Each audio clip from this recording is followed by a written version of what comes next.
dolanan pasaran, tanah, daun, dan resep rahasia masa kecil. Tidak semua dapur memiliki kompor, panci stainless, atau pisau yang tajam. Dulu ada dapur unik yang muncul hanya setiap sore, tepat di bawah pohon jambu. Dapur ini milik seorang anak berusia 7 tahun yang waktu itu diberi nama warung pasaran. Di sini daun jambu jadi piring, sendoknya dari potongan ranting pohon dan masakannya. Jangan kaget, menu andalannya bukan gulai kambing, tapi gulai lumpur kuah hijau. Disajikan dengan penuh cinta dan kepercayaan diri yang mungkin bisa bikin chef di MasterChef pensiun dini.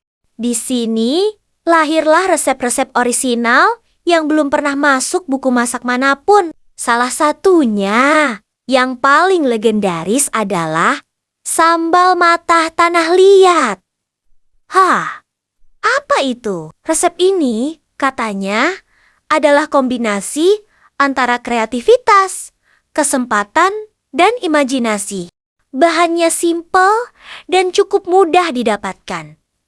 Bunga Kamboja yang baru gugur, karena katanya kalau masih mekar terlalu elit. Tanah merah lempung dari halaman tetangga, dan ini paling penting dari resepnya. Setetes 2 tetes air sabun cuci piring, hasil pinjam tanpa izin dari dapur ibunya. Tak lama setelah resep siap, pelanggan setia mulai berdatangan. Anak-anak tetangga dengan daun pisang yang sudah dipotong rapi sebagai alat tukar. Lalu terjadi tragedi yang menjadikan warung itu legenda.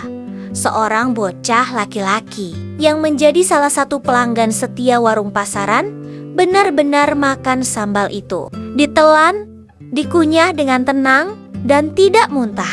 Beberapa menit kemudian, kabar itu menyebar lebih cepat dari gosip emak-emak habis kondangan. Orang tuanya panik, mendatangi warung itu membawa pesan tersirat. Dengan berat hati, untuk sementara dilarang bermain di bawah pohon jambu.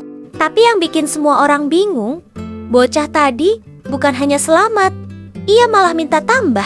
Rupanya, jenis tanah yang mereka gunakan adalah tanah lempung, yang di beberapa daerah, jika diolah dengan benar, memang dikonsumsi sebagai camilan tradisional. Disinilah dunia anak-anak bertemu dengan antropologi makanan.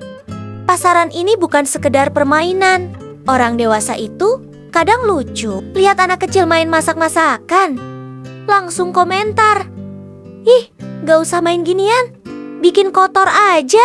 Tanpa tahu ternyata mainan ini adalah bentuk awal dari simulasi kehidupan nyata. Psikolog anak menyebut ini sebagai latihan empati, komunikasi, bahkan manajemen ekonomi skala mikro. Bayangkan, anak usia 5 tahun bisa bikin warung-warungan, lengkap dengan sistem barter dan tagihan utang sayur. Dari sisi antropologi, para ilmuwan menyebutnya sebagai pre-literate apprenticeship. Artinya, semacam magang sebelum bisa baca tulis. Mereka belajar dunia orang dewasa bukan dari buku, bukan dari seminar parenting, tapi dari telenovela kehidupan yang mereka lihat setiap hari. Ibu memasak di dapur, minta tolong bapak beli bawang, dan tukang sayur yang datang bawa toa jam 7 pagi.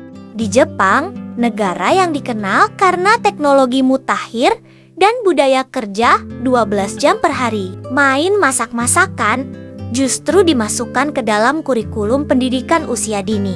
Tentu bukan tanpa alasan.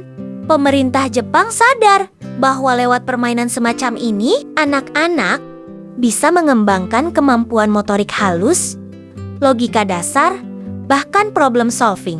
Sementara di sini, kadang malah diledek, cowok kok main masak-masakan sih? Padahal, masak-masakan atau pasaran adalah kesetaraan gender paling dini yang pernah diciptakan umat manusia. Dan siapa tahu, dari sendok lidi itu lahir Chef Juna berikutnya. Kini, warung itu tinggal kenangan.